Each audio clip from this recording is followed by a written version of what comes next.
নিয়ে কুয়ারি পাস ট্রেকের উদ্দেশ্যে রওনা হলাম। এটা মার্চ মাসে শ্যুট করা ভিডিও। হরিদ্বার থেকে রওনা দিয়েছি। নেটে দেখাচ্ছে মোটামুটি হরিদ্বার থেকে তুগাসি ভিলেজের ডিস্ট্যান্স 285 কিলোমিটার, মোটামুটি 8 ঘন্টা 8.5 ঘন্টার মতো লাগার কথা। দেখা যাক কতক্ষণ লাগে। এখন আমরা আছি ঋষিকেশে। তো ঋষিকেশে একটু উইকেন্ডে জ্যাম থাকে, দিল্লি থেকে প্রচুর ছেলে মেয়ে চলে আসে এখানে বাঞ্জি জাম্পিং বা রাফটিং করতে। এই যে নদীতে পাশে রাফটিং হচ্ছে, এখানেই করে সবাই। যাই হোক, লাকলি যাওয়ার সময় খুব একটা জ্যামের মুখে আমরা পড়িনি। লাঞ্চ ব্রেক, লাঞ্চের জন্য আমরা এখানে দাঁড়িয়ে গেলাম। লাঞ্চের টেবিল থেকে বাইরের ভিউটা একটু দেখাই। বেশ সুন্দর না? তবে এখানেও যথেষ্ট গরম ছিল।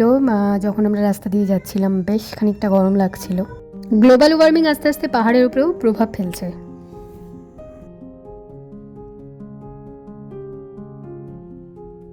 আমরা নন্দপ্রয়াগ পৌঁছে গেছি, কিন্তু এখানে রাস্তা বন্ধ আছে, রাস্তায় কাজ চলছে। তো কয়েক ঘন্টা করে বন্ধ রাখে, তারপরে আবার কিছু কিছু করে গাড়ি ছাড়ে।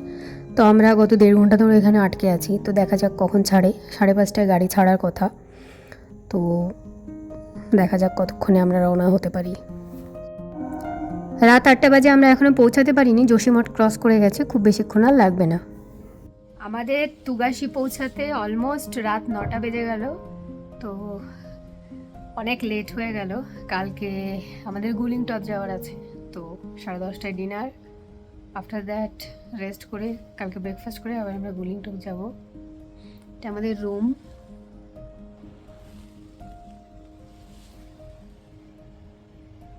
Good night everyone.